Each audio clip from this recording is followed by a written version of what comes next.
Please welcome to the show. All right, what do we got here? People from all over are coming to see him. Running with the wolf pack, son of a gun. You're gonna keep up the hustle to the song. Welcome to the show that punches you in the face with information. Welcome to the Wolf's Den. Today's episode, we delve in deep into a topic about sabotaging. Why do we sabotage? I have my friend here, Forest, who is a clinical hypnotherapist and a rapid transformation technique practitioner. So, ladies and gentlemen, let's give her a round of applause. Hello. And those watching on YouTube, we do have a live studio audience here, and all the proceeds will go to the Royal Children's Hospital. So, Forrest, firstly, how are you? Good, thank you. That's yes, great. very good.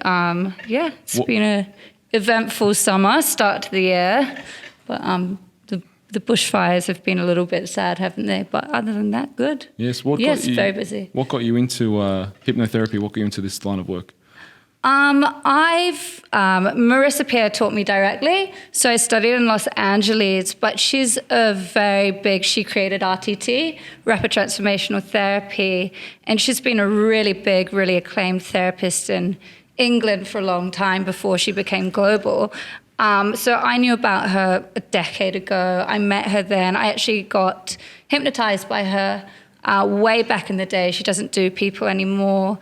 And so when she started training her technique, the moment I found out about that, I was like, right, booked a plane probably that day and went over to Los Angeles and learnt with her, yeah. So one thing I think we should get out of the way, because I know there's a few people, every time we bring up the word hypnosis, everyone thinks, oh no, she's going to make me cluck like a chicken.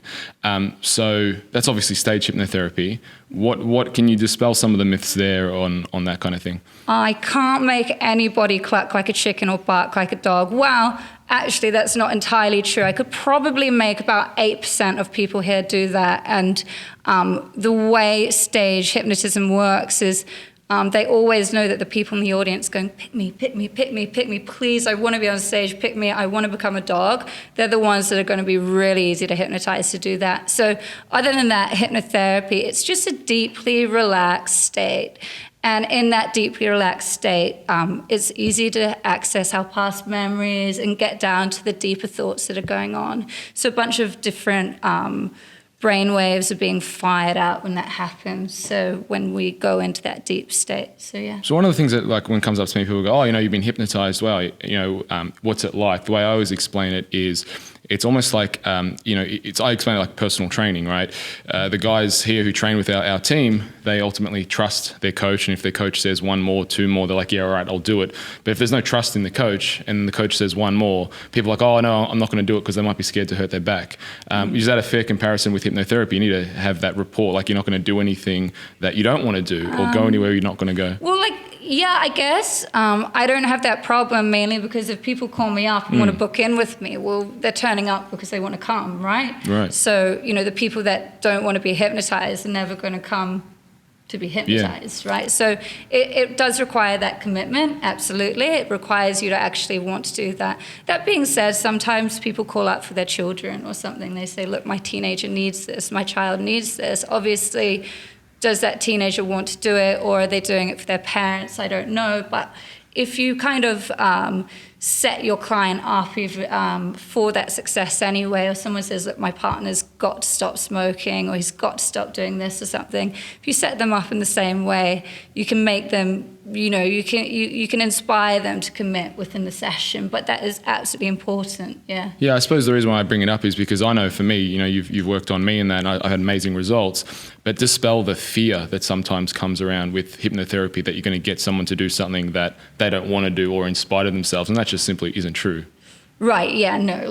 People come, they've got a specific aim. I work upon results, so I wouldn't make people do something they don't want to. So what was... I become a dog. Yeah, what was special about, is it Michelle Pierce? Marissa Pierce? Marissa Pierce, yeah. So I know hypnotherapy, and obviously I'm not as anywhere near as well versed as you, but her work, how was it different than, say, traditional hypnotherapy? Look, she's evolved the technique. There's a lot more kind of psychoanalysis, almost combinations of different techniques. So with RTT versus like traditional clinical hypnotherapy, we almost just use hypnosis as an inroad to do like deeper work and work on deeper problems, and that's like all psychoanalysis and that sort of thing to do that, rather than just kind of priming the mind and influencing the mind with words. So if you see a talk therapist, it can be quite superficial. It can take a long time to get the results. But if you're going under hypnosis intensively for a few hours, well, you're working with the client on a deeper level. So what comes out of that session and the relationship you're building within that session to understand the client it's much more effective. Yeah. Absolutely. What do you specialize in? In hypnotherapy? Yeah. I do a lot of people that come in for depression, anxiety. It's everywhere in society, and so I do a lot of that. I also do a lot of trauma and PTSD-based work, and that's mostly childhood traumas. Usually people suffering from PTSD in a recent event, they tend to have been, the reason they're suffering so much, it tends to have actually been because that's kind of touching upon traumas in their childhood as well. And then weight is a big one. People with sugar addictions, that sort of thing, that are really struggling with food. So if it's between, the extremity is obviously eating disorders, bulimia, but then there's so many people that are stuck in the middle that are doing, they're just, why doesn't my diet work? Why am I binging on sugar or carbs? Or why can't I control myself? And people can be really mortified discovering that they've got this really uncontrollable behavior. So let's go there. Why can't people control themselves? Oh, it's a big question. So it works like this, right? It's based on childhood experience, right? So for each person, the reason why they can't control themselves can be completely different, right? So it comes down beyond that on a deeper level. There's really similar things going on, but in childhood, we get all sorts of messages about food. Food plays a huge role in our day-to-day life. So for example, if somebody has a sugar addiction, right, so they come and they say, I can't help it. I set myself up, I do these diets, whatever. I find myself 5 p.m., 6 p.m. in the cupboard eating loads of sugar, or I go down to the supermarket, buy loads, can't help it, right? What you'll find is that they've got really, really, really strong neurological associations around sugar, and they've been building for a very long time. It's not something new to them. So it can be something from let's say one example of a client was a sibling rivalry. So her parents would reward with sugar. Super common thing. It's like, if you're a good girl, you'll get sugar, right? And if your sister's a better girl, they'll get sugar. And then the sister gets sugar and you're like jealous, right? It becomes meaningful to a 5-year-old, right? Obviously, if somebody did it to us as adults and we didn't have that experience, well, we would have a lot more kind of wisdom to control the outcome, right? But you're 5 years old, somebody says to you, all right, if you're a really good girl, you can have this big ice cream, right? And then what if you misbehave because you're only 5 and you can't really control yourself, right? Kids, they run off, they do all sorts of things, they get distracted, and you don't get that ice cream. All of a sudden, the ice cream in your mind becomes this really big deal, right? And so repeated experiences like that in childhood can basically create this really strong neurological association. So a client that might have a background like that, right, she or he would come to associate, if the parents always use sugar as a reward, associate being a good person or achieving or being successful with getting ice cream, right? And people come in, they have very specific foods they can't help. They'll say, it's chocolate biscuits. I don't know why, but it has to be chocolate biscuits. I need chocolate biscuits. That's all that's what I go to. It's got to be biscuits or something like that. And they'll have a really strong association and experience from childhood that evolves that, right?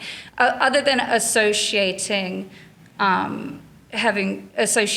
like ice cream say of like being a good girl or almost something positive like success. Often people like that, they're driving towards success. They associate it with positive experiences. They feel good having sugar. They've got a lot of pleasure to do with it, right?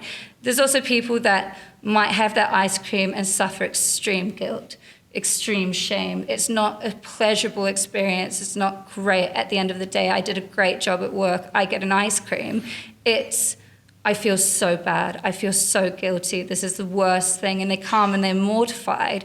And what you would typically see in a client like that is there's perhaps a controlling parent who didn't let them have anything, or maybe gave sugar to their little brother, right? But not to them. So the little brother gets a chocolate biscuit, but they're never, ever allowed that.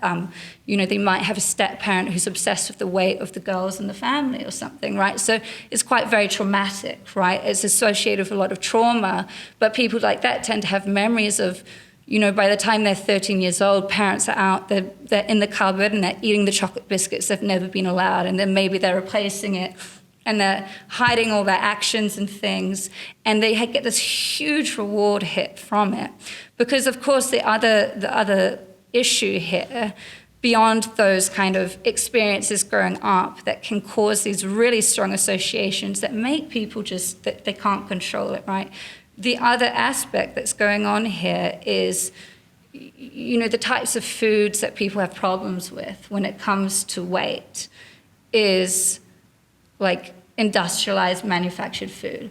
It's foods that have lots of sugar, high carbs, loads of fat. The bliss set point, the perfect amount of sugar, salt, right? and fat. And it's always manufactured. It's never like, nobody comes in and says, I can't stop eating carrot and cucumber sticks and having lean protein. It's always like the crazy, it's the crazy foods that are made by, these manufacturing companies that give the biggest hit. They're delivered for that, right? They're created for that. So there's the aspect of the neurological associations, like the psychological, the emotional, the growing up.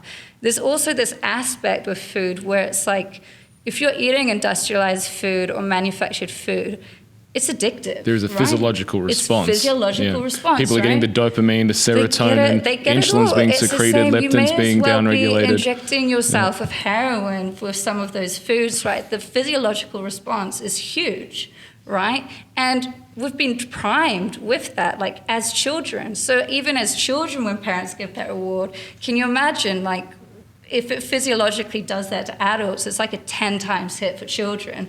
And if you've ever seen little kids at a party having, lots of candy around them for the first time. It's like they're eating opioids. It's like being in a club watching people going off their face in ecstasy, right? They're going nuts having those first experiences of lots and lots of, these addictive, sugar-coated candy foods or fatty foods. They're going crazy, right? So there's this aspect of addiction as well, and that's something that you've got to look at as a physiological influence as well, because what happens is, right, we've got this emotional background, we've got the psychological background, right, and then as an adult, if you have that same food as a child, right, you're also just further instilling the issue, right? It's becoming deeper and more of a problem because there's this whole addictive aspect as well. There's this aspect of just these types of foods are going to do this to your body. And you need more food to get a bigger hit as well. Right, then your blood sugar drops, and then you need it again. People get this raving hunger. Usually that raving crazy hunger is because they've lost all their chemicals. They need it again. It's the food addiction issue. Well, often I say to clients, when you go home and you want to have that, cheesecake at night, you're not eating it. You're actually grabbing that food and rubbing it on your brain. You're inducing serotonin to calm down after a big day. It's the same people who drink at night or do drugs to calm themselves down. It's a perfect analogy, right? It's a perfect thing to say to people as well, because it's about the way we get out of this. A big part of it is about using the visions as well, like, rubbing a cheeseburger into your head, like who would do that, right? Like that's what people do, yeah. But that sounds crazy, but obviously it's what people do. Yeah. So let's talk about self-sabotage specifically. And I just kind of want to frame the question a little bit because I really very curious to hear your thoughts. I want to hear you dismantle it the way you do. Yeah. There is a school of thought that talks about self-sabotage as it's kind of a misnomer, and it's not really a thing. There's no such thing as self-sabotage. For the perspective of like the John Demartini way of coming at it is everything happens for a reason, or you get benefits from those things, and you're getting a benefit from, let's say you want to be six-pack ripped with abs, and you go home and you late night eat all the time. And you get a benefit from that because maybe the abs is something that you can't deal with, or you get more benefit from eating the cheesecake than you do from being lean, because then if you were lean, there's also negative stuff that's linked to that, like buying new outfits, spending money, maybe attention from the opposite sex that may be unwanted. Right. So firstly, I suppose the first part of the question, what is self-sabotage and is it real? Is it even real? Right. Well, it depends. I guess the way you said it, it's like framing it in different ways. Like, what do you define? What do you see as self-sabotage? Right. And be it self-sabotage or not, that really interesting point you brought up about John Demartini. And this is what I say to like all of my clients. They come in, they've got a phobia or like out of control eating issues, right? Secret eating, you name it. And they come in, they're like, I just feel so crazy. Like, I don't understand why on earth I find myself in the cupboard just eating as much as I can. Like, I feel nuts. Like, I can't control myself. It should be something so simple for me to do as an adult, but I cannot do it, right? And the first thing I always say to my clients is, well, what you're doing for you is completely rational, right? It's not crazy what you're doing, like that phobia, that uncontrolled eating. It's not, it's completely rational to your mind. It's not crazy behavior. And I say the reason is it's because you're behaving due to like your past experiences that have been built upon. So, to answer the question of, self-sabotage from there, well, you say, well, people are just acting upon what's rational for them, right? So, it could be that, so people like say, if I got skinny, I'd attract the opposite sex, right? Another example could be, you get people come in and they create this idea when they're children, like, if only I were big, if only I were bigger, I could protect my mom from being abused by my alcoholic father. For example, if only I was big, if only I was bigger, I could get out of this crazy home, I could go do my own thing. If only I was big, if only I was bigger. Well, voila, you grow up and you have this really strong association with being big. Like, being big means you're protected. It actually makes you feel strong, right? Because that's all you wanted as a child. You repeated it to yourself. You repeated it to yourself over and over. If only I was big, if only I was bigger, this would be so important. It could mean, the world to me. It's about protecting myself. So for some people, it's so important to them to maintain that weight.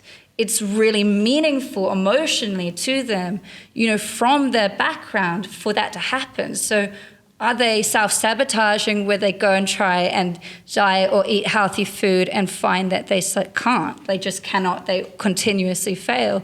Well, they are and they aren't, right? For them, from their perspective, it's completely rational what they're doing. They just haven't done the deep inner work to realize what's going on, why their pattern of behavior actually makes sense to them. So rational from unconscious minds, but not from the conscious minds. Well, from an outside perspective, eating uncontrollably and making yourself sick, we probably wouldn't say that's rational behavior, right? But from the subconscious perspective, from the perspective of who you are, what's happened in life and how you've grown up, it makes sense. So on the topic of unconscious mind, I mean, it's been defined over the years, decades, by a few different psychotherapists, from Freud to Jung. I heard an analogy around the unconscious mind as being your basically little brother or little sister who really wants to please you. If you were to deconstruct the unconscious mind, how do you define it, and what would you? Your little brother or sister who really wants to please you. That's good. That's sort of like the inner child speaking. And I guess the wisdom in that as well, one of the principles of the subconscious mind, is that we're wired to move towards that which we associate with pleasure, and to move away from that which we associate with pain, Like, and that is like so standard. I think like all animals have that same primal instinct. That's the subconscious mind. Go towards what's pleasurable, away from what's pain. That's how we survive, right? It's how the most single organism like survives, right? Oh, that's poison. We won't eat that, you know, even like a piece of algae or something, right? So that's the number one aspect of the subconscious mind. There's that really, really deep primal layer, which is a big thing that you work with when you deal with people with sugar addiction or things like that. And then I'd say on top of that, well, what is pleasurable to you? What is painful to you, right? And that's built upon, once again, your experiences in the past, your experiences growing up. What did you learn was pleasurable? What did you learn was painful in your environment? How did that help you to survive? So I want to come back to one of the points that we were talking about earlier with neurological linking, because when I told our clients here at Enterprise Fitness that we're having a show on self-sabotage and you were coming in, I had one of our clients basically say to me, you know, I unfortunately couldn't make it here today, but she said that, you know, if she's, you know, she gets her measurements done, and if the measurements, you know, thumbs up, she's lost that kilo, that percentile, 2 kilos, whatever, she finds herself on the way home, she'll stop by the drive-through, whatever, get McDonald's or get the chocolate bar, whatever it is. And she really wants the results. And she said, you know, she's spent over $40,000 over the years, and it's not a case. And the advice that kind of keeps getting repeated to her is that you don't want it bad enough. And for her, it feels almost like an insult, because it's like, well, I do want it bad, but why do I keep doing this? And she can't figure it out. It sounds like for her, because she's hitting her measurements, she associates it with success. Right? She actually has really positive associations. The problem is the positive, pleasurable associations aren't working in this situation, because it sounds like, great, I've done a great job. I get the candy as a kid. I've done a brilliant job. I cleaned my room. Mummy gives me a chocolate biscuit, right?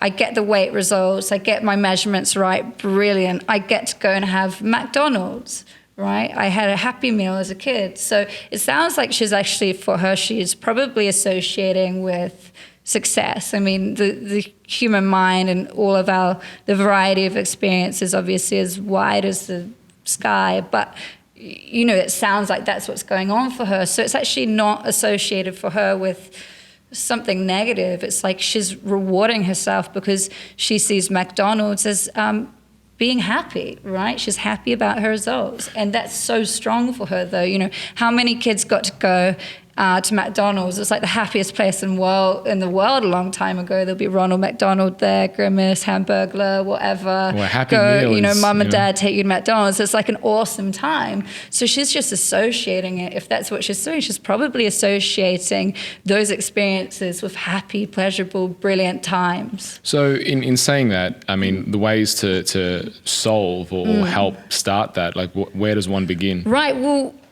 she needs to realize that that might be a really, really happy thing to do as a little kid. But as an adult, it's just not really serving her any benefits, right? Because I assume then she goes backwards and she has to work her way or whatever, right? It's not serving her any benefits. So, you know, going back to what the subconscious mind is and that really primal driver of it, what is pleasurable, what is painful, what she needs to start drumming into herself is doing that rewiring work. Like, McDonald's isn't pleasurable. Like, all the disgusting things about McDonald's create those visions, you know, rubbing a Big Mac into your hair and letting like the chemicals and the like weird creepy fats like absorb into your brain. Down your face. dripping down, a bit of tomato sauce over here. You know, she's got to start associating that with like McDonald's, gross, yuck. I would never do that. Like, no, like what pleasure is for me, you know, and she needs to replace, like, what is a way to celebrate that is like, you know, that's aligned with what she's doing here, right? Like, what is a better way? What is something more pleasurable? She needs to come up with that as well. So one of the things you were touching on before is that a lot of it is about associating a positive or negative component to a memory. So when you're a kid, say with a sugar person who keeps eating sugar and can't lose weight, they know everything they're supposed to be eating, but then still don't eat the right things. Is it, to me, it seems almost too simplistic that it's just a memory of either, I mean, is that the answer? Like it's either a memory that is exceptionally positive or a memory that is exceptionally negative that causes someone to move away from their goal or move towards or sabotage that behavior? Look, in a sense, it kind of is that simple, but obviously the human mind makes things really complicated. So, in a session, yeah, it is. It is literally about associating that, but it might not be so easy to just attach, oh, I love McDonald's. I'm now going to start telling myself I hate McDonald's. You probably have to go back and address what those points are. It tends to be as well the people that are struggling the most, that are like outlying. So, 98% of diets fail anyway because the word diet isn't a sustainable word. It's not like this is going to be what I do, this is my lifestyle, this is who I am. Diet is just like something that's probably really extreme and not sustainable, right? So that's why they fail. But, it's got to be that approach where you sit down and you think, well, why is this? And the people that are really extreme, that have eating disorders or really extreme addictions, really extreme problems of binging or that sort of thing, it tends to be that I find that they've got much more complex background with food. Like it can go back to a parent that's really controlling. So, it's mean, right? That upbringing is sort of like really, really strict. They bring up the weight. They might weigh their own child. They might sort of, eat chocolate biscuits in front of themselves, and they're not allowed it. And that's like torture for a kid, that's a drug that they want, that they all love. And to do that can be really, really hurtful. So there's those painful associations as well, and there's trauma there. So it tends to be when people on the really extreme sides of it, they've had a really, psychologically twisted time with food. For people that are just much more in the middle of the struggle, that pleasure pain thing, it's a lot simpler to decode and sort of work out. Yeah. So coming back to the self-sabotage topic, when someone says to you, hey, look, Forrest, I need you to fix me, I self-sabotage. Yeah. What is going through your head when you hear that word? Well, the first thing I want to know is how are you self-sabotaging? What do you feel, right? Because, you can break it down in another way. Often people have created mechanisms, right? So when you self-sabotage, I guess what that implies is that you are doing something that you shouldn't be doing. It's not aligned with what you want to be doing, right? It's not aligned with your goal. You're doing something that you don't want to be doing, right? But it's uncontrollable to you. So the first thing that says to me is what's happening, on a neurological level, is the amygdala, right? It's sort of really fine-tuned, right? It reacts to emotions, right? And that's basically reacting before our prefrontal cortex, right? The part of us that goes, right, this is a goal, this is what I want to achieve. That's reacting before your prefrontal cortex can intervene, right? And when that reacts, it lets out a bunch of chemicals and a bunch of signals, and you physically act, you physically behave before you can intervene, right? So you're already in the spiral of doing that thing that you do, that self-sabotaging thing that you do, before you can intervene and say, wait, hang on, this is absolutely not. So people kind of find themselves doing something out of their control, and then afterwards they've got a whole range of emotions like, why did I do that? I didn't want to do that. That's not what I want to be doing. That's not my goal, right? So that amygdala is really controlling it. And the way that works is, once again, it's built on experiences. It's sending out, when it's overriding the power of your prefrontal cortex, when it's doing that and you're not intervening, what it means is it's triggered like an alarm bell. If you imagine an alarm bell, and that alarm bell has learned over time what those really strong triggers are that cause that reaction. So, and it can be anything, right? We're basically born able to, wire that any way that our experience is. But when you say alarm bell, that can also be positive or negative. Can be positive, right? If there's a saber-toothed tiger and you're in the jungle, and it comes up to you and you fight or flight, right? Brilliant, right? It's a really, really, really great survival tool. It gets you to act before you can think, and sometimes we absolutely need to do that, right? We need to think on the spot, in the moment, figure out what to do, and just go into that driver mode, right? But when you're doing that and you're in the cupboard and you're just binge eating, you're going like, what the hell is this, right? Well, the same system is working in a way, but it's obviously so far removed from those sorts of situations, right? So it can be really positive. It's absolutely fundamental to survival, but it can get all of these ideas in it that makes you go, well, like react. So, for example, somebody with anger management, they might come in, they say, I self-sabotage my relationships because somebody will do something and it's really slight, and I know my partner is a great person, but I can't control it. I react, I get angry, I get aggressive, I start yelling, right? I can't control myself. And what's going on is they will have a history where that person's done something slight that's triggered a history of things they've learned where they've got to react as if they've got to fight that situation. Once again, maybe it's an abusive parent or something, and they've learned that they've got to respond in a certain way to survive that scenario, right? Or, it's a whole bunch of things could happen. So you react, and it's not what you want to be doing, but you're just overriding your cortex that's saying, like, this is our goals, this is what we want to do, this is how we want to be. It's going before that. So a lot of the work in RTT, it's almost like toning down that reaction, being like, look, these traumas, they happen, but it's time to let go of them. It's time to release them. It's time to get to a better place, take the alarm bell down, just lower that reaction and that response so that you can start training your prefrontal cortex to intervene and have the thoughts that are going to lead you to the path of success. I feel like sometimes when you do that hypnosis voice, I feel like putting a disclaimer on this, don't listen to this in your car. Yeah, you don't ever listen to my voice in a car if you've come in and had therapy with me. So what I was going to ask is, now I've gone into hypnosis mode. No, what I was going to ask is, you've done a really great job at painting the picture of what the problem is. Yeah. What do we do about it? It depends where you lie on the scale, right? And I would say that one of the first things you can ask yourself really is, well, taking the topic of weight, right? Well, one of the first things you might ask yourself of, what are my childhood, like, what are my issues, right? Like, what literally define what's going on for you? Like, these are my triggers, right? What triggers me? What are are there particular foods that I'm eating? What kind of food is that? Is it fatty and salty? Is it McDonald's, right? Or is it ice cream and chocolate? Or is it biscuits? Or like, what is it, right? Define what those foods are. What is actually problematic?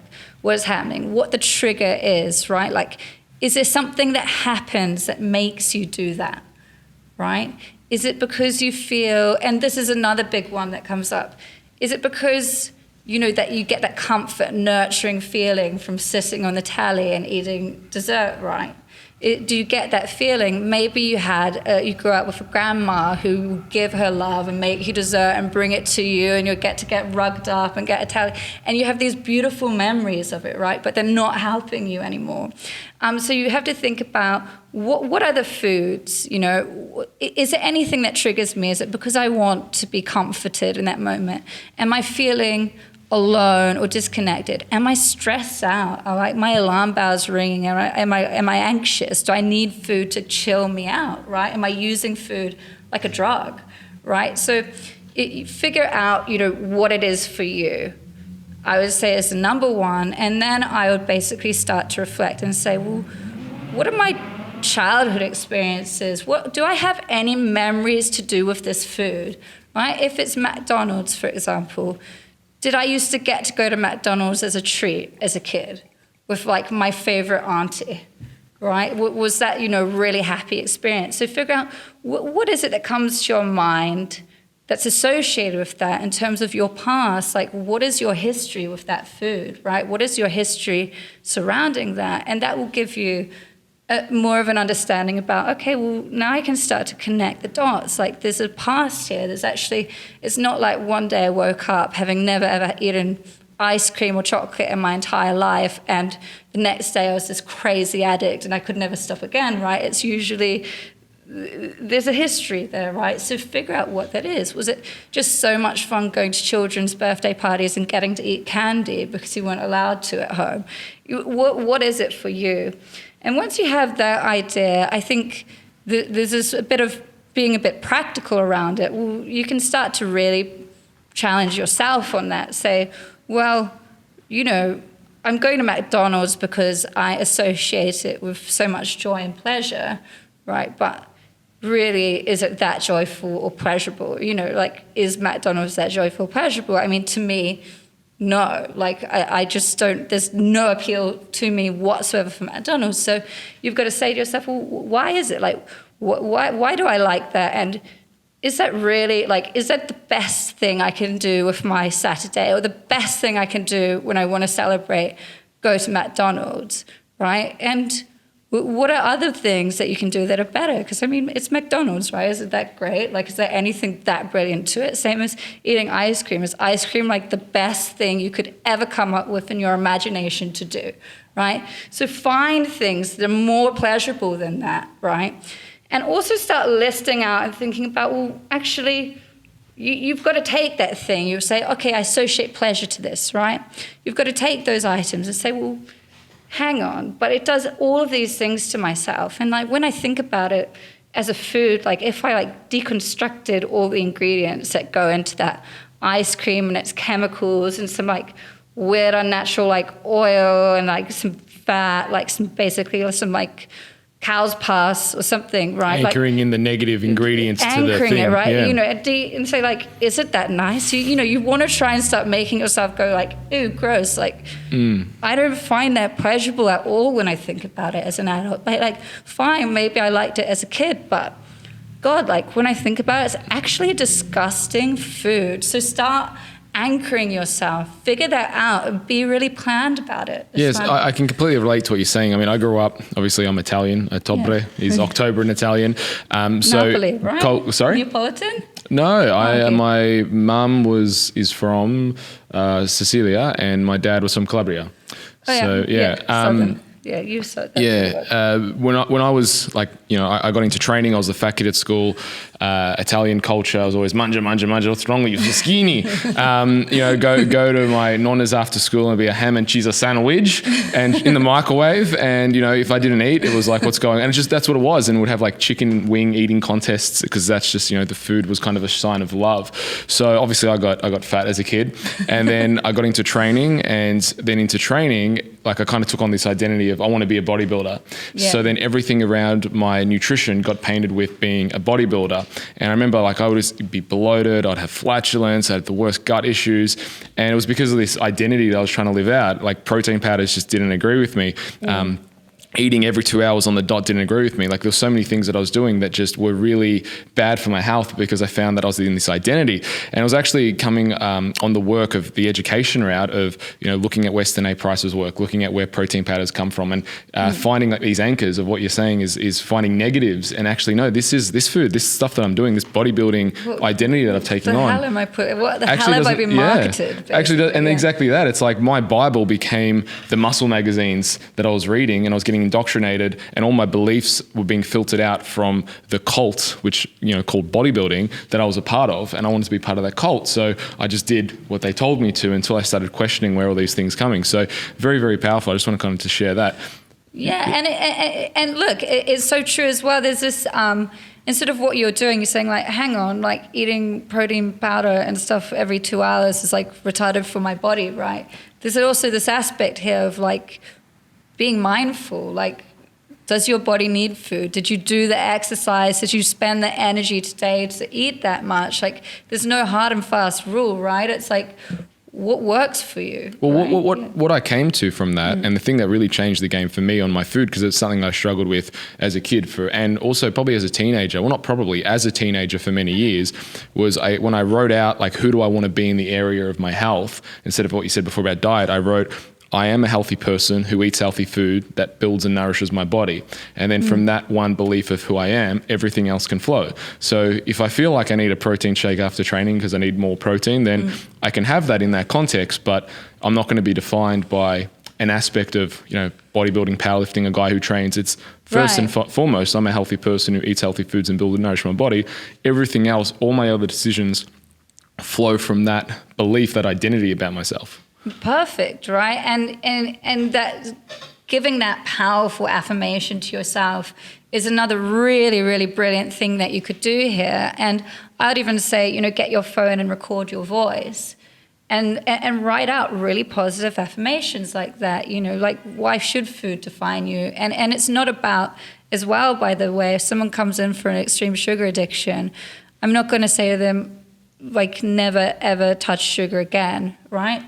But you might test yourself from time to time and say, like, it's okay, but actually I found it a bit gross, like it made me feel kind of sick, right? Like, but whatever, like you can still have that cake, right? It's like, life is life. Like you shouldn't be defined by food whatsoever. You should live, right? You live your life, enjoy it. And, it depends what your goals are as well. But, those affirmations are important that code by like creating your identity that you behave from, because that, beyond fixing the past, what's really important here is like, what are your self-beliefs in the present, right? And one of the reasons we actually fix the past, right? Like in the RTT, we look at those past experiences is because in the present, we like, if you have all of this sort of undealt with stuff in the past, well, your subconscious beliefs in the present about yourself aren't going to be that good. You're going to have lots of negativity in there because you haven't dealt with all of the past stuff, right? So,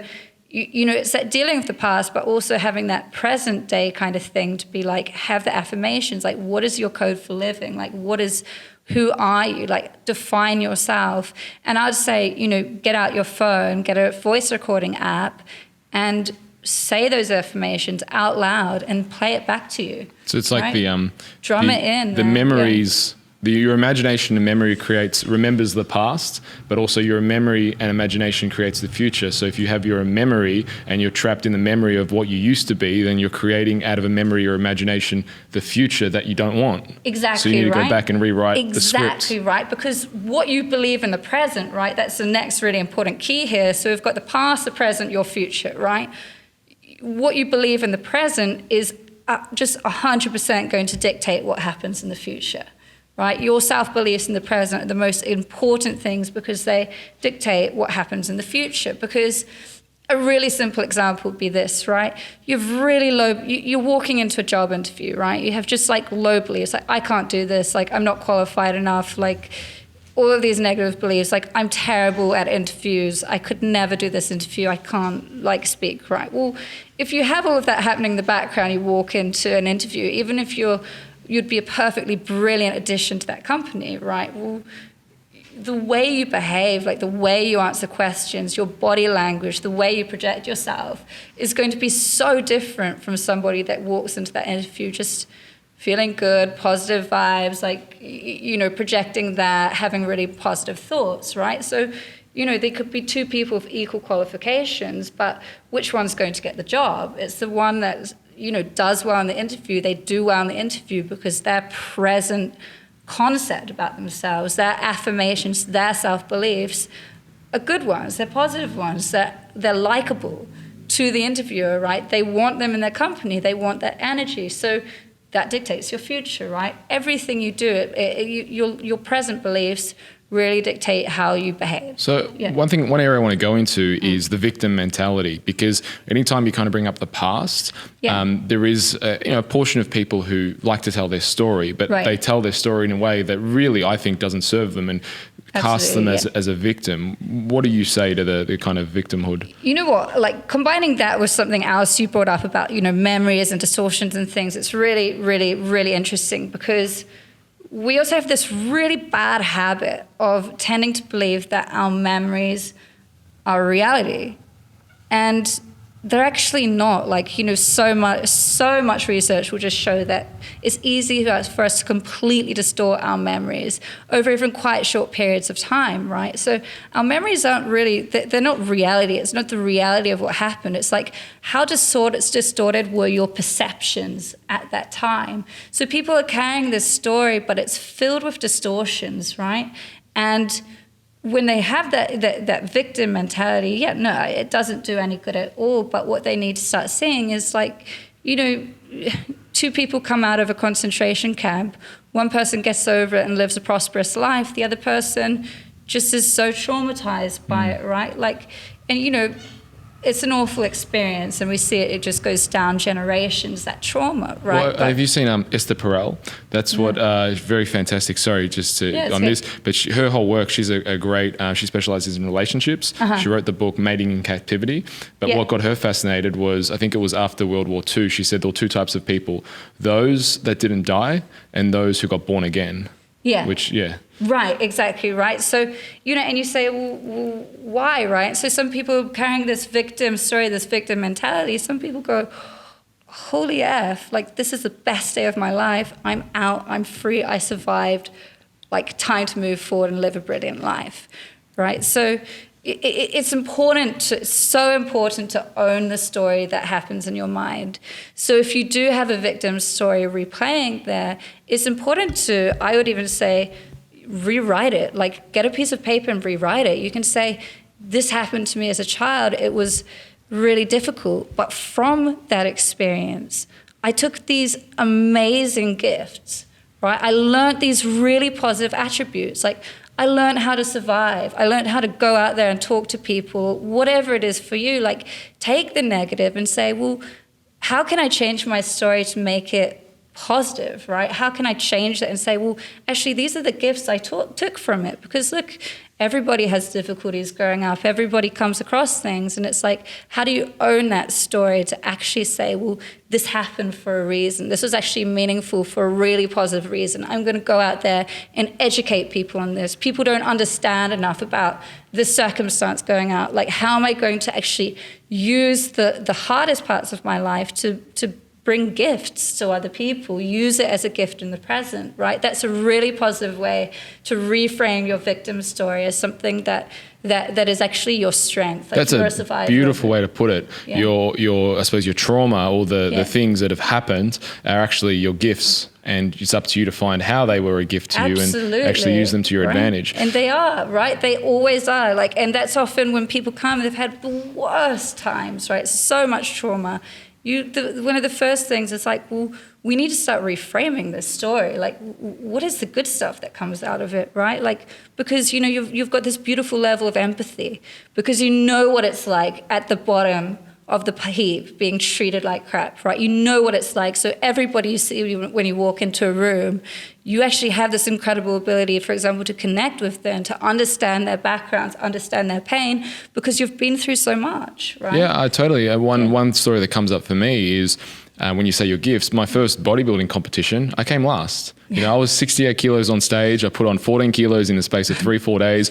I stopped drinking water for 4 days because I thought that's what you did to dry out. It was a horrible experience. But, I always reflect on the fact that, what if I came first that day? You would have gotten lazy, probably. We wouldn't be sitting here. Yeah, I guarantee. Probably. You'd be like, great, done that, been there, done that, next thing. 100%. You're still young, right? That really prompted me. And now, at Enterprise, we've trained over 260 odd first place trophies. And that, I attribute the success that I've had in training competitors, to that day where I came last. Absolutely. And I often tell people, if they come in and, they've got these goals to like achieve something, I say, you got to embrace the failures. Like, the failures are the gifts. They're teaching you stuff that you would not know otherwise. You've got to see life in that way. You have to have that philosophy to really make the most out of like what comes. Because even winning, right? Say, let's take the topic of winning at something or achieving your goal, right? Say it's your weight goal or whatever. That achieving that goal, it's another second in your life. It's literally a split second where you get there. At most, say you win an award, 5 minutes, right, on stage with your golden trophy, right? 5 minutes of your life. But how many years did you spend? Like, how many seconds of your life? How much of your thoughts went into those few seconds, right? That's what's important, right? And it's the same as if you lose, right? Like, so much has gone into that. That's a few seconds of your life. It shouldn't define anything. If we look at the hours and hours and hours you'll spend at that goal versus the 5 minutes of losing or winning or whatever, like, okay, like, whatever. Like, that goal is only putting you in a direction. It's only defining your direction in life. It doesn't really matter. What matters is the intent, the effort, the way you learn and grow and challenge yourself and keep expanding and evolving, right, is the relevant thing. That's the beautiful thing that matters, like, all the time before. Humans are meaning-making creatures, and inherently we ascribe meaning to events that inherently have none, but it's the meaning we give them that inherently creates the script of our life. Here's another question that I'm fascinated to hear your answer on. Yeah. I've been hypnotized by you. Yeah. You've worked on me, and it's been an amazing session. We've had a couple of sessions, and each time I have an aha moment. The question is, there are so many therapists, modalities out, and even other hypnotherapists. What is it that fundamentally, I know this is kind of a loaded question, but what is it fundamentally, what are they doing wrong? Ooh. What don't they know? What drives you nuts in your industry? Number one, there are therapists out there doing modalities that are, like, incredible, right? Like, there's some amazing gifted healers out there doing all sorts of things. The ones doing it wrong, like maybe one of the first things I can say is, like, are you doing something you actually love that actually engages you? Are you in the zone when you're working with people? Because it tends to be when you're in that zone where you're not, time just slips away. You don't really know about how you're physically feeling. You're just engaged, going bam, bam, bam with somebody.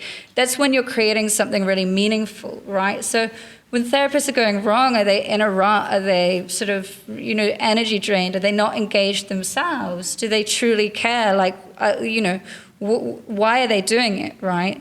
Because if you're really enthused and really energized by it, well, you should be on the right path, right? I think a lot of therapy is often about that energetic engagement, being, on that level of someone, figuring it out with them, right? So, I guess there's that aspect, and there's a whole range of things that could be intervening with that kind of the enjoyment of the craft.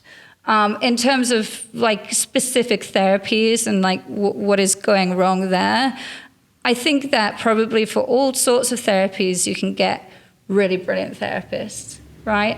And it depends, what it is you need, like what you're going through as well, in terms of finding that right kind of approach for you. But I think it's probably like all things with life where, in any category, you've got some really top hitters that are so engaged. And that's what I mean by being in the zone. They're actually doing a brilliant job. They're genuinely incredible, extraordinary doctors, right? For example, doctor. You're an extraordinary doctor, and then you have loads of doctors that are just kind of bored, disengaged, and they've got other stuff, and they're being held down by other aspects of their life. They're not there living it. They're not enjoying that, right? So I think that could be one thing, that for all industries, right, that's sort of the difference between the top hitters that are really have got it, they're really enthused, they're really engaged by it, and then the people that just aren't doing so well. So engagement is a crucial thing, but I suppose, is there anything on a technical level that drives you nuts? Because for me as a PT, there's like things like when people don't use the right technique, or they don't place enough focus on correct form, or they don't it's just a message of just eat enough calories and don't have a focus on quality foods. Those things for me as a trainer, as a coach, they drive me nuts inside of my industry. Are those things for you? I think what always speaks out for me is it's the passion and the level of engagement. It literally goes back to engagement for me. So you could see a therapist and they're not really like into it, or they sit there like, you have some people go and see talk therapists, and the therapist sits there and says nothing, maybe points out a few things at the end, and they leave, and they feel like they just spent the last hour not just unloading, but telling their victim story, right?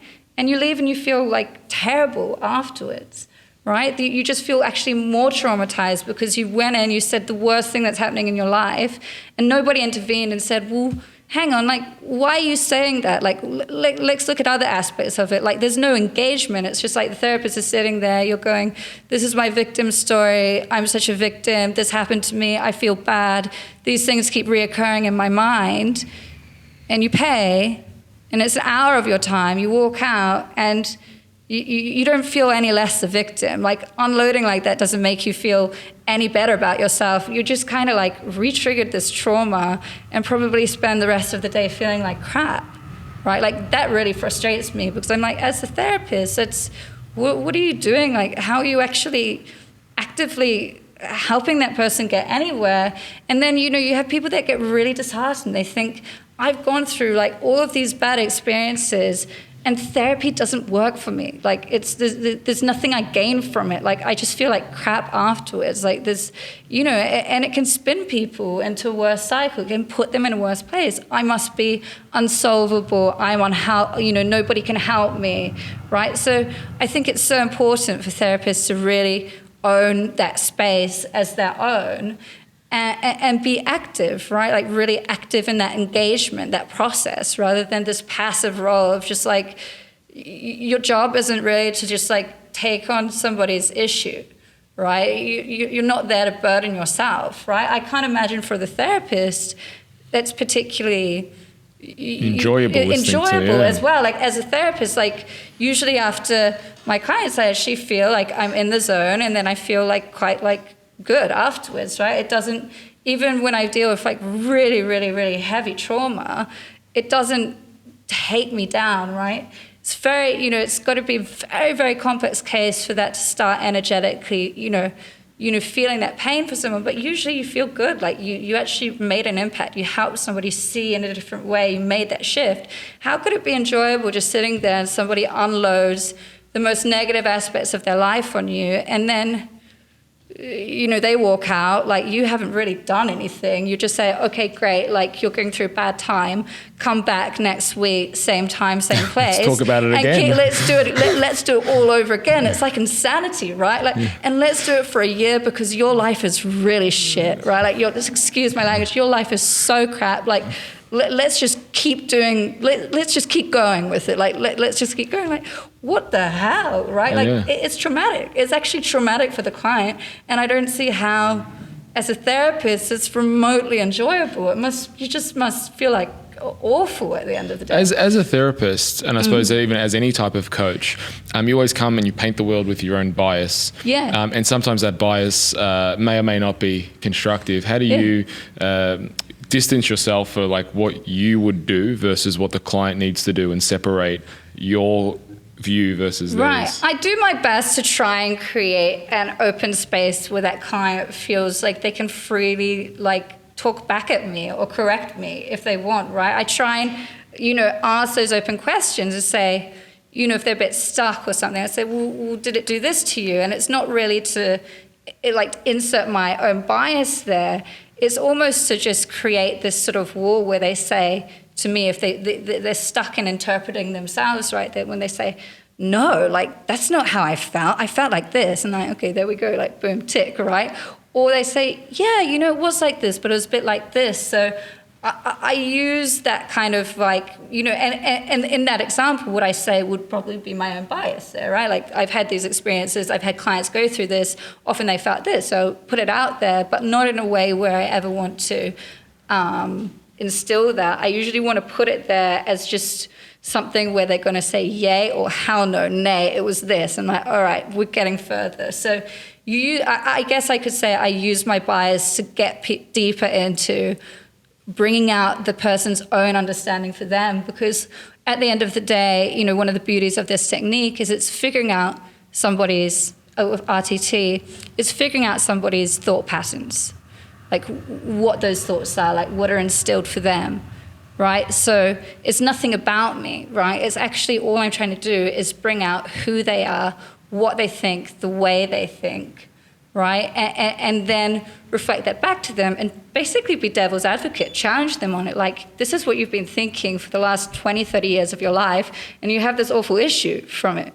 Like, do you really want to keep thinking that way? Because how helpful is it to you? And they go, well, that's a really good point. Like, why would I keep this thought, right? So it's just reflecting back, what people say to you and figuring out what their biases are, really. From all the work, you obviously consulted with, probably hundreds, if not thousands of people. Yeah. Has anything shocked you in the work? I mean, either negative or positively. Has there been oh, wow, I didn't realize, whatever it was? There's been, I've worked with some really extreme trauma. We're talking about people who have had the worst experiences you can possibly imagine, really. And that's sort of, it shocks me in the way that it's so twisted, some of the things that can happen in the world. Does it shock you that the human spirit is, you can overcome that as well?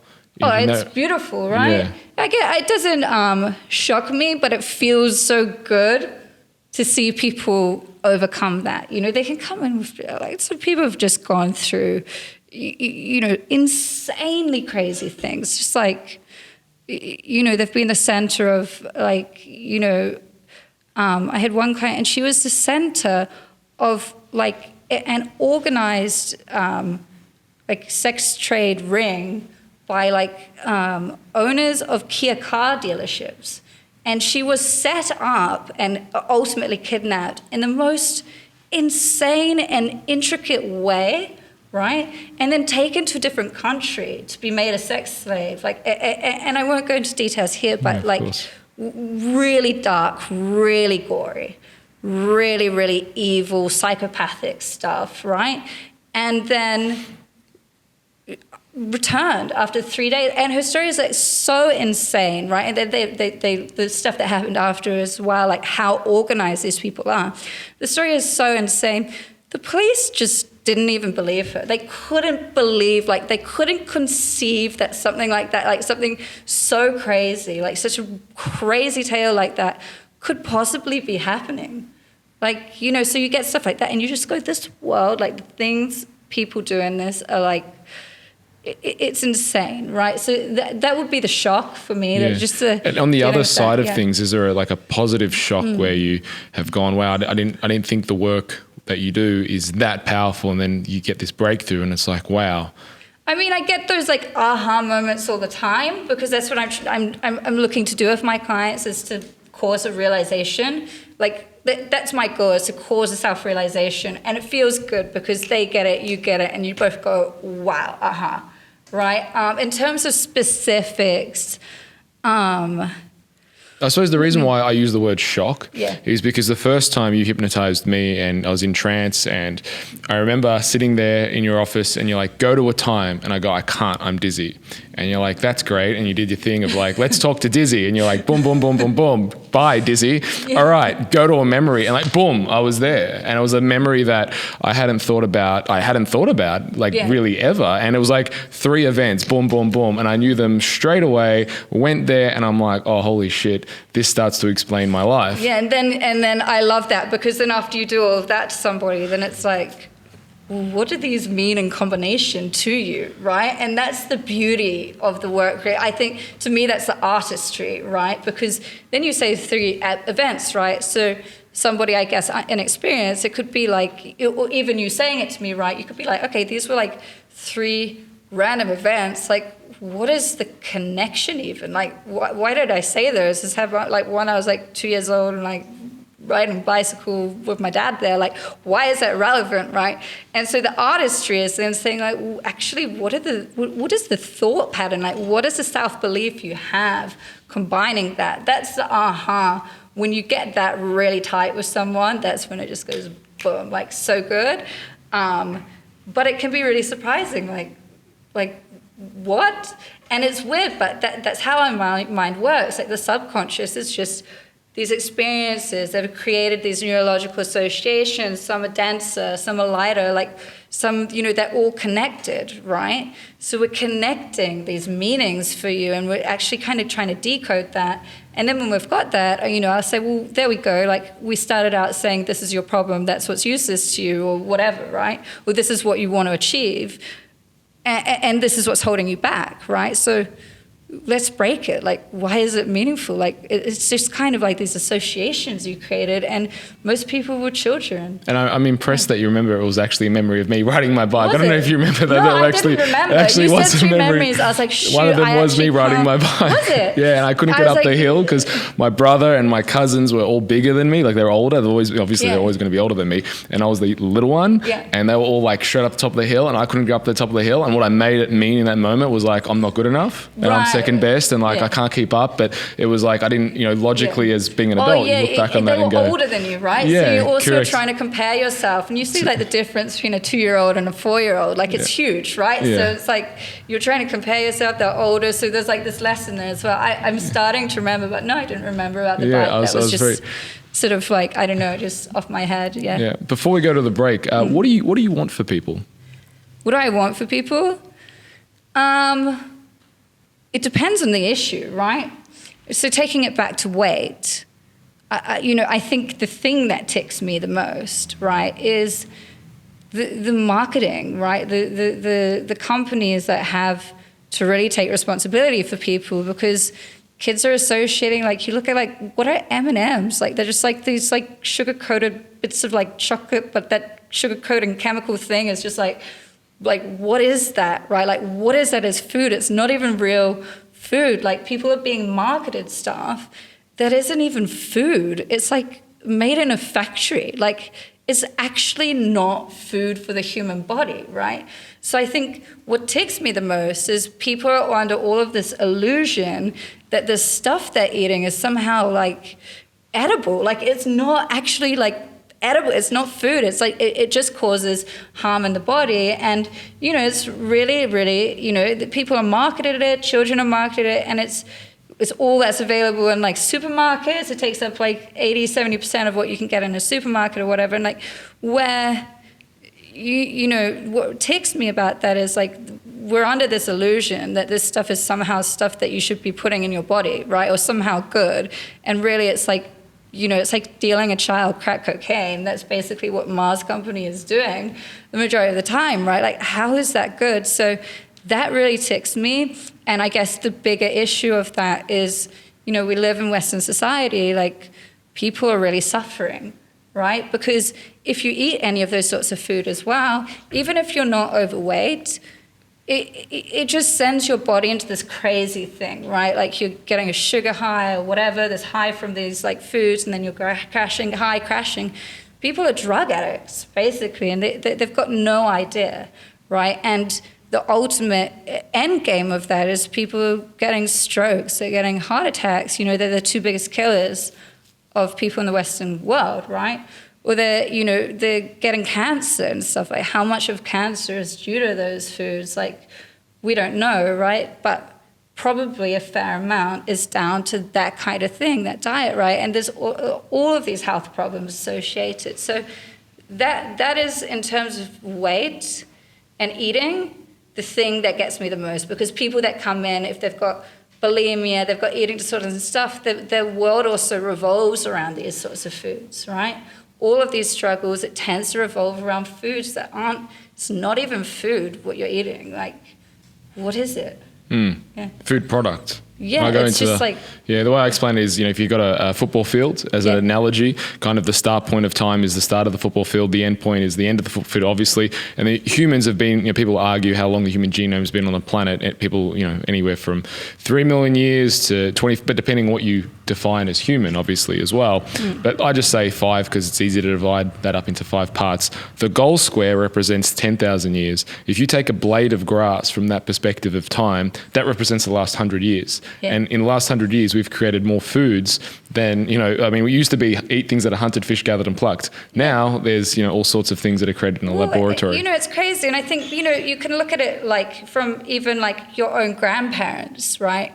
Probably didn't have these weight and these eating issues and these issues of eating this crazy candy that like our generation would, right? Because they just simply grew up, for example, in like wartime, where like you probably had an ice cream that was also homemade, like yes, well, yeah, once The average person month, spends about you know, 2 once minutes cooking today, and back in the day, and those was 2 hours. Yeah, so the cooking time, right? everything's So different. it's rapidly changed, but it's like a lot of it isn't food. And then even if you're eating food, I mean, what about GM stuff? Like, what is that? Like, So I food suppose is losing nutrient. That's everything you don't want. But what do you want for people?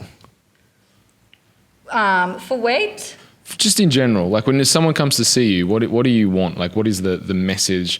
I suppose the overarching meta program that goes into like, I want this person. I guess the overarching thing is I want them to realize something profound about themselves that has been holding them back or causing an issue in their life, and to realize that profound thing that's been holding them back. It's just all a distorted kind of like story, right? It's a distorted story. It's words and emotions and visions and things that have just been built over time, but ultimately don't really need to hold any meaning. So I want people to come to that a self-realization about themselves over a way that hasn't made their life better. It's made them lesser, and how to then from there, therefore, break through that issue, break through that problem. Awesome. So you've been watching The Wolf's Den with Forest, hypnotherapist extraordinaire. This is a good time to make sure you are subscribed to our YouTube. And if you're not, if you haven't checked us out on iTunes, do that as well. Leave us a review. It's always very, very appreciated. We'll be back with a message from our sponsors. See you on the other side. Are you looking to get into the best shape of your life? Are you looking to lose that last 5, 10, or even 20 kilos? Well, I founded Enterprise Fitness. Well, I should say I started personal training in 2006, and Enterprise Fitness has been an evolution of my career, and finally has brought me to this point of opening up this facility here. And this facility is dedicated to bringing you the very best standard of personal training, bar none. We have trained over 250 champions in competing and a variety of different sports, as well as quite literally thousands of before and after transformations, helps people get in the very best shape of their life. And heck, we've even educated a stack of trainers throughout the world. This has become a travel to destination. So folks, if you are in the Melbourne area, hit us up. It's melbournepersonaltrainers.com. This is the place to train. You can email us at info@enterprisefitness.com, or the website is melbournepersonaltrainers.com. And make sure you check us out on Instagram as well. Reach out to us. We're here to help. And again, this is the place you want to be if you're serious about your fitness and physique goals. I hope you're enjoying this episode of The Wolf's Den, brought to you by our good friends at personaltrainermentoring.com. So if you're a personal trainer looking to level up your business and career, head over to personaltrainermentoring.com. They have a free $500 gift pack ready and waiting for you. A digital gift pack that contains a free course all about how to screen and assess your clients. The course is over 2 hours long, gives you the ins and outs of screening and assessment, and also included in the pack are 3 ebooks, all on how to make more sales, get more clients, and basically get better results. So if you're a trainer, head over now, personaltrainermentoring.com, leave your details, and get on the fast track to success. Welcome back to The Wolf's Den. Now we are going to head into audience questions. So to kick us off. Hi, thanks Forrest for today. Really interesting discussion. Obviously we spoke a lot about childhood and how everything sort of stems from the childhood. So being a parent yourself, just wondered how you're parenting your child and do's and don'ts. A really, really great question. It's interesting bringing up little ones whilst sort of on a near daily basis. I'm also dealing with other people's childhoods and where it kind of went wrong. I guess there's, these really obvious do's and don'ts, like be a good person, right? Like be a good person to your child. But, I think there's also this philosophy where, when you're a parent, you don't really know what your decisions are going to do in the future. And I actually remember having a client recently, we were actually both laughing the session because her parents were so rational and so reasonable and so good, and it just completely messed her up. It gave her this absolute burden, and her traumatic memory where she was crying and then we're both laughing was she took some candy right from stole some candy that she wasn't meant to take. And her father, not being angry at her, not telling her, sitting her down and having this really rational, reasonable conversation with her about why he didn't want her to eat the candy and how she's eating it and all of that.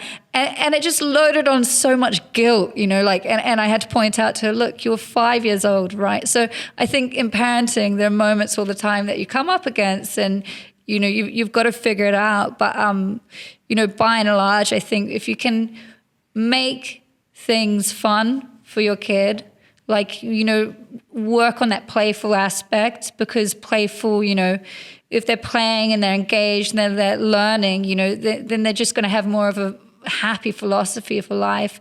And also just looking for me, another one is just looking to see, well, what are their natural talents? What are they naturally interested in? Whatever that is, right? And then building upon that, right? Because, it's beautiful if you can figure out your children's gifts, right? So that when they grow up, they hopefully have a really strong identity of how they want to give back in the world. And they've also had that opportunity to make that choice themselves. They've learned how to, it's not what you want them to do. It's what do they really want to do, right? So rather than forcing something on a child, for example, playing an instrument, you could be a bit playful with it. What about playing that instrument to them, right? And making them beg to get to play, right? And then, it's a lot more of a deal for them. It's something they really want to follow through because you picked up that little inkling of interest in the first place. But, every day, there's things that come up and you don't know. It's just how it's going to go. And I guess what I wanted to say from that client is the children have negative experiences, right? And I guess is how you can teach them to be resilient through that and to put themselves back together, and also to see the gifts in that as well. See, well, where does that make them stronger? How does that make them more resilient? How does that make them be able to understand people more? So, yeah. Was there a my daughter's only nearly 4, so we'll see how we go. No, and I guess just don't reward them with food is probably an obvious one. Yeah, look, it's obvious, but, there's a day-to-day life as well, right? You can take it too far. What if they just, some people grow up and they're not allowed any kind of bad food or industrialized food, and they leave home, they're 18, what's the first thing they do that is just awesome that they could never do compared to all their friends at school? It's go out and get that candy, right? So, it was so good when they were 13 and they secretly did that themselves. So you've got to be reasonable. You've got to play within the realms of what's in society in the first place. But also, on don't give them bad food, it's there's nothing wrong with educating your kid on what good food is. I say to my daughter, have that broccoli, it gives you sparkly eyes and makes your hair all lovely, and she wants to be a princess right now. So she's deriving great joy from that. And there's nothing wrong with saying, look, sugar is bad for your teeth. It can give your teeth holes. Let's go, and the dentist can tell you all about it. I never told my daughter that, but the dentist visited pre-kindergarten and taught them all about it, and she just took it. She loves it. She actually, it's funny, we had that whole thing about weight, and I don't really have conversations with my daughter about sugar, but when she came home after school, told me I met the dentist opened my mouth, no soft drink, no chocolate, no ice cream. She was so excited about it. She actually winds down her window in the car and she yells at people, no sugar, don't have sugar, no sugar. It's so funny because I'm really passionate about it, but it didn't come from me. It came from the dentist. I don't know what the dentist did. There's probably a puppet show or something really fun there. And that's also what I mean by being playful. So, you can give RTT to children. And you don't really need, like, depending on the age, teenagers, yes, but you don't really need to hypnotize them. Children are so imaginative. They're already in that subconscious space. Do they love, who do they love at the moment? Is it a princess? Is it a fairy that's going to influence them? Is it like their favorite superhero? And you play with it to help give them these ideas, help learn about the world in that way. And that just, works like a jam with kids. Yeah. I actually told my son a story about Star Wars because he wasn't listening to me about like running off and stuff.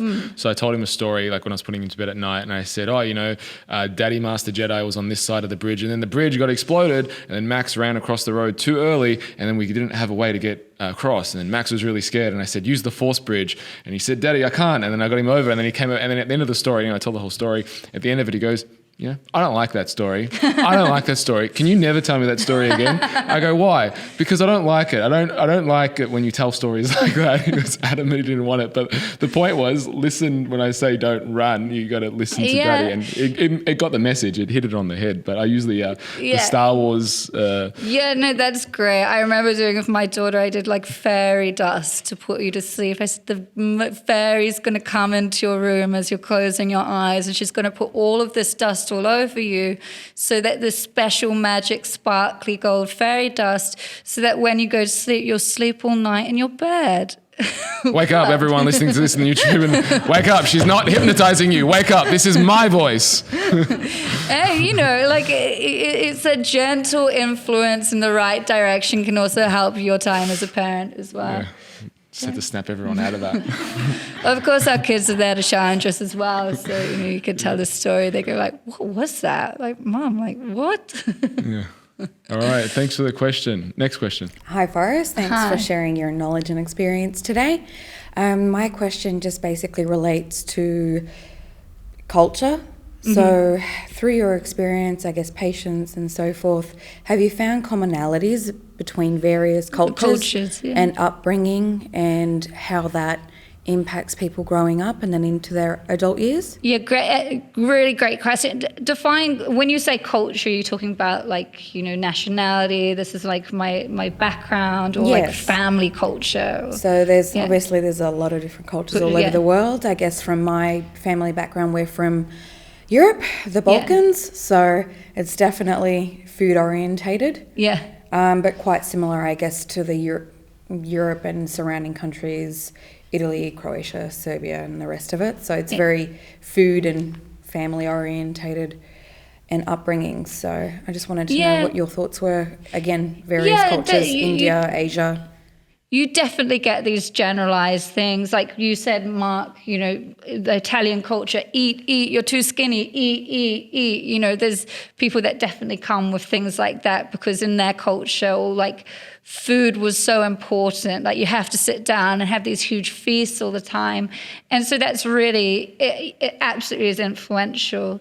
I guess, the next question on that is, within that culture, how, as an individual, how as a child did you react to that, right? Like some people go like, we had to sit down and we had this huge feast. I hated it. Like I couldn't do it. Like I just despised this, like this culture that I had to be a part of. I wanted to be doing this.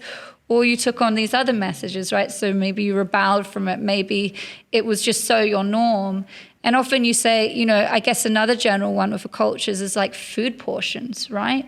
Some people, they've been having these huge food portions, like massive, since they were little, right? So they've never even questioned themselves. There's this element of all our individual biases because of that, right? It's almost like, it's so normal for them. They never even see the portions of food they're having as something that could be problematic, right? Same as, like when you talk to some people about like children and sugar, or like don't give them candy, or don't give it to them every day, it's like bad for them. It can be really part of a culture, right? Like, but when you go to the cinemas, of course you have that fun-sized bag of M&Ms, right? Like that's just what you do when you go to the movies. So it's like a cultural thing. And so people can be really almost like offended when they're challenged on that, right? So that can be so blind. Like it's ignorance, right? So I guess our cultures create these biases for us. Like it makes us ignorant. It creates these blind spots. You know, people think you're completely nuts. Some cultures, if you say like, honestly, those foods you're eating are just like not doing any good. They're like, that's the only food that's ever available. Like people live in these food ghettos, right? Like good tangible examples. So for example, with Jewish, if you're Jewish, 1925, Crisco developed a cookbook showing how to create all kosher meals using Crisco oils. So in Jewish families, Crisco oil is actually like it's a very commonly used oil because you can cook with kosher meals. But Crisco as an oil, which is a vegetable oil, it's horrendous. You don't want to be using it at all. Like it's an hydrogenated crap. So that's an example where a company sees a sec of the market going, oh, well, they have kosher foods. They can't mix certain foods. Opportunity. Another example of this is with Italians. There was a struggling Italian candy maker in Milan, 1916. And he came up with the idea. He sold a really big, basically, sale of these sugar-coated almonds to someone who was having a wedding and made them, you know, if you've probably been to an Italian wedding, bonboniere. And there was bonboniere. So why at Italian weddings do you have bonboniere? Well, not because it's quote unquote that traditional, although there are some shows, like traditionally it was done with like different colors and stuff, but ultimately it came out of a candy maker where essentially they got the idea, hey, let's do this, which was a food industry rather than someone thinking of a smart marketing plan. And it's how do you divide what is actually cultural to what is smart marketing with big food. And big food, like let's say, for example, Coca-Cola are probably the best company in the world at this, where they have a song for every event, whether it's the Grand Prix, whether it's AFL football, whether it's basketball. You know, Coke is a part of the social fabric, or it makes you believe that it's a part of the social fabric, which then paints the culture as well. So this is more for Mark. Okay. So what made you want to see a hypnotherapist, and why did you choose Forest? Yeah. You want to give your version of events? I found him. I found Mark, yes. Okay. I just messaged him as like a gym that was up the road from me. I used to live very close by, just to say like, hey, look, this is what I do. This is the technique. I think it could help people in your gym, right? Because, you know, people come in, they want to get fit. Like, what if they're having eating issues, right? That's stopping them from reaching their goals. So it's just like a nice affiliation. And Mark hit back saying, can I try it? Yeah. You hit back and said, well, okay, but can I try the technique? And I was like, yeah, come in. And I came in with zero expectation and was blown away. Wow. What blew you away?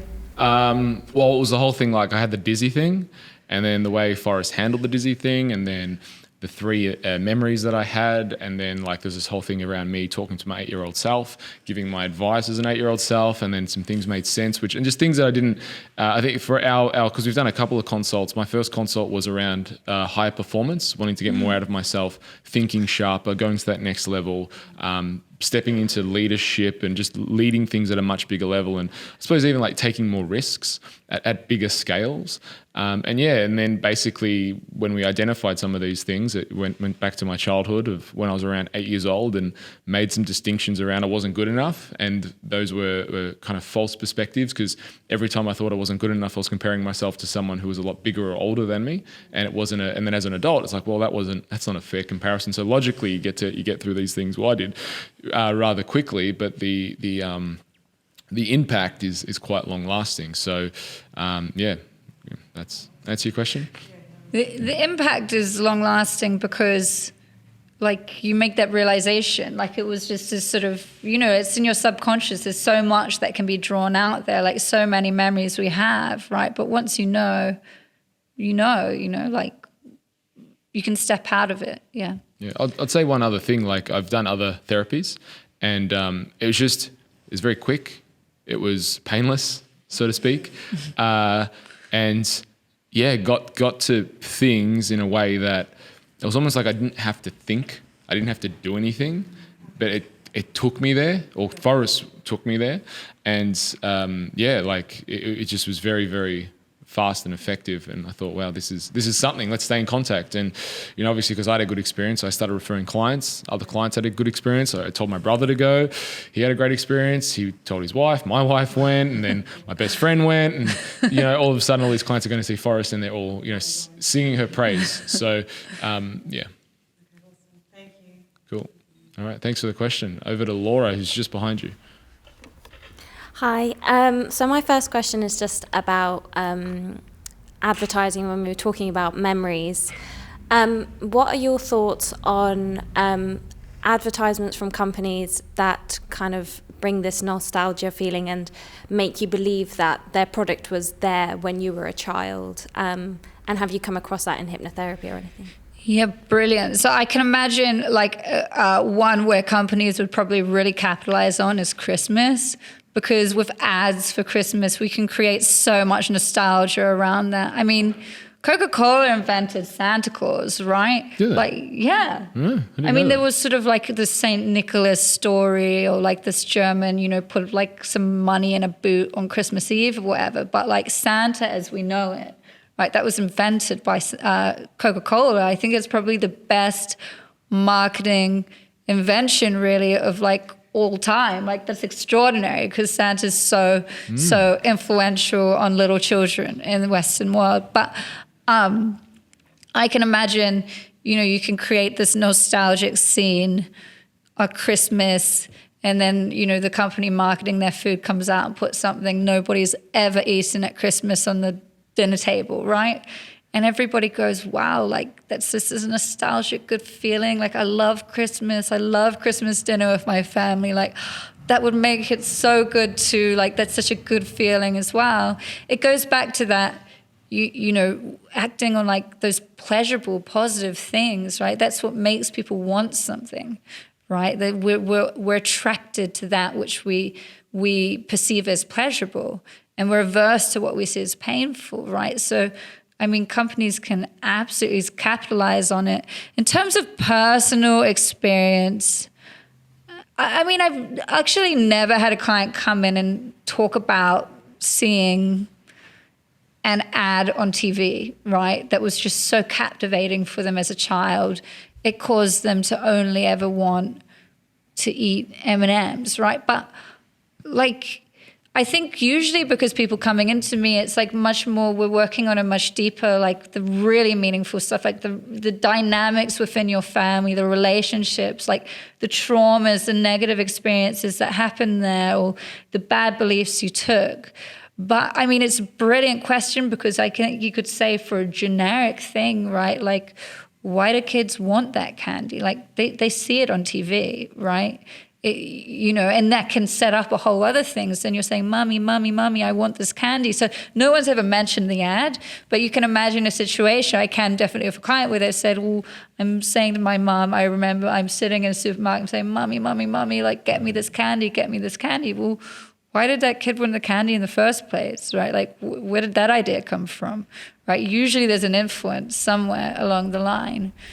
Yeah. So just following on from that, would you say that consumerism is potentially causing more anxiety and emotional issues in people in society? I think that they play upon a lot of the anxiety and emotional issues, like not necessarily like consciously or evilly, or like, I don't know, right? But like, they definitely play upon that, because there's the aspect that the foods that they're giving are genuinely addictive, right? They actually cause these physiological changes. Like, if you're a company that's doing that, right, you're selling these foods that are like so addictive, well, it compounds a problem for someone, because now they don't just have this one problem, which is like the emotional issue or the psychological background. They've also got the issue of the physiological addiction, and those two are playing together. It's a toxic mix. So, I think that obviously company doesn't influence, like, what happens growing up. Did you have a controlling, like, say, step parent who was obsessed and fanatical about the family's weight, right? And wanted to control everything and control the children with food and like what they can and can't have. Like, do companies cause that? No. I mean, I guess you could go deeper again, like if we look at the cultural thing, and you could say, well, why was it important for that controlling parent to control the weight of the kids? So like, where did they get their diet ideas from? What was going on in their mind? I guess you could look at it from there, but I think it plays upon that. the addictions of the food that the food causes. Thank you. I had an unrelated question to that. Just in terms of the strategies that people use to get over mental issues, why hypnotherapy over other things like NLP and EMDR and things like that? So what I do, like I can do straight clinical hypnotherapy. What I do, RTT, I kind of use hypnosis to do a range of other things for people whilst they're in that state. And then I use hypnosis at the end to basically, once I figure out what's going on in a person's mind, I create a recording that they go away and they listen to every day for at least 21 days. It's 20 minutes or whatever. It puts them back in hypnosis and it starts to rewire the way they're thinking. So I'm drumming in a new way of thinking based on what's going on for them, what I figure out in the session. So, I mean, NLP, look, I don't practice it. I know it was hugely influential back in the day, but I don't see, I don't really see, I don't know that much about it, right? Like in terms of, does it cause that profound change for people? I don't really know what the results are, right? But I know that with RTT, it's quite, what people will say about it that have come and have done all of these other different therapies. They say, look, I've done, the trauma therapy and the NLP and stuff. What they'll say is that what they find about RTT is it's very, very robust in terms of what it's doing, because you're using hypnosis, but then you're figuring out the thought patterns and you're challenging them. And then you're just guaranteeing a result by using hypnosis once again to just drum that into somebody's mind once they've come to a realization.